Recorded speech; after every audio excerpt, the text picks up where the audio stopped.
Next pan India టార్గెట్తో రాబోతున్న cinema Kingdom. Vijay Devarakonda హీరోగా గౌతమ్ తిన్ననూరి దర్శకత్వంలో రూపొందుతున్న ఈ యాక్షన్ థ్రిల్లర్పై భారీ అంచనాలు నెలకొన్నాయి.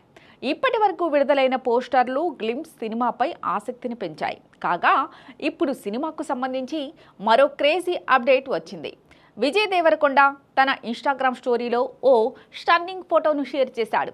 డైరెక్టర్ గౌతమ్ తిన్ననూరితో కలిసి డబ్బింగ్ స్టూడియో బయట మాట్లాడుతున్న విజయ్ కింగ్డమ్ స్పీడ్ పెంచినట్లు తెలుస్తోంది.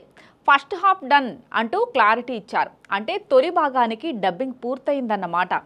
ఈ విషయాన్ని స్వయంగా విజయ్ ప్రకటించడంతో నెక్స్ట్ అప్డేట్ త్వరలోనే రానున్నట్లు ఓ క్లారిటీ వచ్చేసింది. అంటే అసలైన ట్రైలర్ అప్డేట్ కూడా త్వరలోనే రావచ్చని తెలుస్తోంది.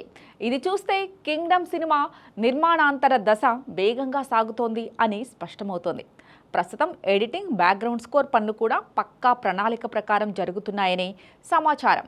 డబ్బింగ్ పూర్తవుతున్న నేపథ్యంలో ఆడియో ట్రైలర్, ప్రీ రిలీజ్ ఈవెంట్లను మెరుగైన ప్రజెంటేషన్తో ప్లాన్ చేస్తున్నట్లు తెలిసింది. విజయ్ దేవరకొండ ఈ సినిమాలో ఒక పవర్ఫుల్ పాత్రలో కనిపించనున్నాడు. గౌతమ్ తిన్ననూరి కూడా ఈసారి పూర్తిగా యాక్షన్ బేస్డ్ నేరేటివ్తో ప్రేక్షకుల ముందుకు రాబోతున్నాడు. ఇది 2 పార్ట్స్గా ప్లాన్ చేయబడింది అనే టాక్ ట్రేడ్ సర్కిల్లో వినిపిస్తోంది. మే 30న సినిమాను విడుదల చేయాలన్నది అసలు ప్లాన్. విజయ్ ప్రస్తుతం వరుసగా పాన్ ఇండియా సినిమాలపై దృష్టి పెడుతున్నారు.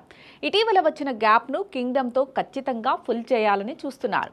గౌతమ్ డైరెక్షన్లో కొత్త తరహా కథనంతో, టెక్నికల్ రిచ్ ప్రెజెంటేషన్తో ఈ సినిమా విజయవంతం అయితే విజయ్ కెరియర్లో మరొక బిగ్ హిట్గా నిలవచ్చు.